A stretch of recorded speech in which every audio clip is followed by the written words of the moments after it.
اسلام کے جتنے فتوحات ہیں اس کا اگر مسلمان باریک بینی سے مطالعہ کریں گے جی تو اس نتیجے پہ پہنچیں گے کہ ہر فتح میں آپ کو ایثار، محبت، بے شک صبر، یقین اور قربانی کا جو ہے وہ پہلو جو ہے وہ نظر آئے گا۔ جی اسی طریقے سے جیسا کہ آپ نے فرمایا کہ فتح مکہ جی فتح مکہ بھی ایک یادگار فتوحات میں سے ایک بے شک بے شک جو ہے وہ اسلام کا ایک جو ہے وہ سنہری جو ہے وہ باب ہے۔ یقیناً یہ ایک مکمل تاریخ ہے، جی مگر اتنی بات ضرور امت مسلمہ کو سمجھنی ہے کہ جتنے بھی فتوحات ہوئے، جی جیسا کہ ہمارے اس ماہ رمضان میں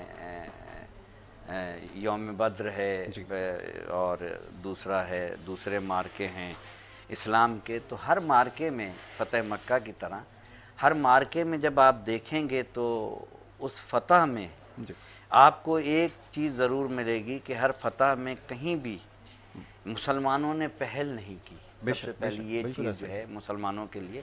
کہ کسی بھی فتوحات کو دیکھیں گے تو اس میں ایک تو مسلمانوں نے پہل نہیں کی، جی اور دوسرے کہ جب فتح ہو گئی جی تو اس کے بعد ایثار کا ایسا جذبہ مسلمانوں نے پیش کیا بے شک کہ یعنی یہ میں یہاں بتانا یہ چاہ رہا ہوں کہ ساری تاریخ سے ہٹ کے کہ فتح کے بعد انسانی فطرت میں غرور پیدا ہوتا ہے جی اور انسان فتح کا جشن بڑے اچھے طریقے سے مناتا بالکل ہے، مگر اسلام کے فتح جتنے فتوحات ہیں وہ کیا الگ کہنے ہیں، اور بالکل اس کا ایسا مقصد یہ ہے کہ فتح کے بعد جی غرور اور تکبر نہیں آتا، ختم کر فتح دیا کے جائے بعد اور یقین اور اتنی انسان جو ہے انکساری دکھاتا ہے، بے شک اور پھر دروازے کھول دیے جاتے ہیں جس طریقے سے فتح مکہ ہے۔ تو اسی طریقے سے فتح مکہ بھی جو ہے اسلام کے ایک سنہری بات ہے۔ بہت اچھی بے بات شک جی کہ یاسر بھائی، یقیناً اگر تاریخ کا میں وہ پورا باب کھولوں گا تو جی ایک طویل جی بحث ہو جائے گی، بالکل مگر یہ ایک یقیناً آپ نے بہت اچھی بات کہی کہ یہ ایک ایسی فتح تھی کہ اس کے بعد یہ بھی اعلان ہوا کہ جو کسی کے گھر میں بھی چلا جائے گا تو اسے امان مل جائے گی، اور امان بھی یعنی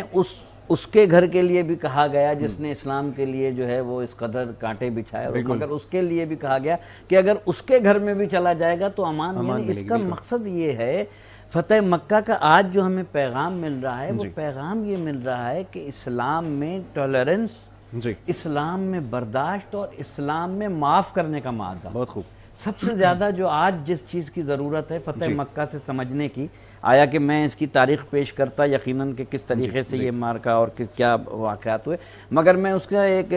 نچوڑ پیش کر دوں کہ ہمیں آج کے دن سے یہ سبق لینا چاہیے کہ اسلام ٹوٹل معاف کرنے کا درس دیتا ہے اور برداشت کا دیتا ہے، اور دوسرے یہ سب سے اہم بات یہ کہ اسلام یہ بھی کہتا ہے کہ اگر فتح ہو جائے تو دشمن کے گھر میں بھی جو آ جائے گا تو ہم اسلام اس کو امان دے دے گا، یعنی یہاں تک اسلام کی آفاقی یہ پیغام آیا، جیسے کہ آپ نے فرمایا کہ جب مدینے میں بارش ہوئی تھی اور مکہ سے اب مدینے کی طرف آ جاتے ہیں، مدینے میں بارش ہوئی اور کلیسا کی جو ہے کرسچن جہاں عبادت کرتے تھے اس کی چھت گر گئی، بالکل سرکار نے بلوایا ان کے بڑے کو، کہا کہ آپ کی چھت گر گئی، انہوں نے کہا کہ نہیں آپ مسجد نبوی کے باہر عبادت کریں۔ واہ کیا شان تھی آگے، یعنی اب جب وہ رات کو عیسائی جو ہیں وہ دف بجانے لگے، شور کرنے لگے، سارے مدینے کے لوگ جمع ہوئے، کہا یا رسول اللہ یہ عیسائی اپنا کام کر رہے ہیں۔ یقیناً آج کے دن تک اگر یہ جملے میرے تمام مسلمانوں کے مسالک کے لوگوں تک پہنچ جائیں تو ان کو یہ پتہ چل جائے گا کہ مسجد اللہ کا گھر ہے، بے شک بے شک بہت اچھی نہ بات کسی مسلک کی ہے نہ کسی قوم بے کی ہے۔ شک اللہ سرکار سے جب فرمایا کہ یا رسول اللہ یہ عیسائی عبادت کر رہے ہیں، سرکار نے فرمایا تم ان کو ان کا کام کرنے دو، تم اپنا کام کرو۔ کیا کہیں یعنی عبادت کا مطلب یہ ہے کہ کسی کی عبادت میں مخل نہ ہو، رکھنا نہ اپنی عبادت کرو۔ یہی فتح مکہ کا اصولی پیغام تھا، سرکار نے یہی پیغام دیا تھا کہ جو آ جائے آج اسلام کے دائرے میں اسے امان مل جائے۔ صاحب گزارش آپ سے ہے کہ ایک دعا کے ساتھ اس ٹرانسمیشن کا اختتام کیا جائے۔ اللہم صلی علی محمد و آل محمد آل محمد۔ پروردگارہ مملکت پاکستان کو استحکام عطا فرما، پروردگارہ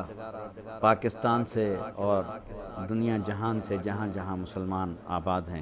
کرونا وائرس سے تمام کو نجات عطا فرما، پروردگارہ K21 چینل کی توفیقات میں اضافہ فرما۔ ان اللہ و ملائکتہ یصلون علی النبی یا ایھا الذین آمنوا صلوا علیہ وسلموا تسلیما۔ اللہم صلی علی محمد و آل محمد۔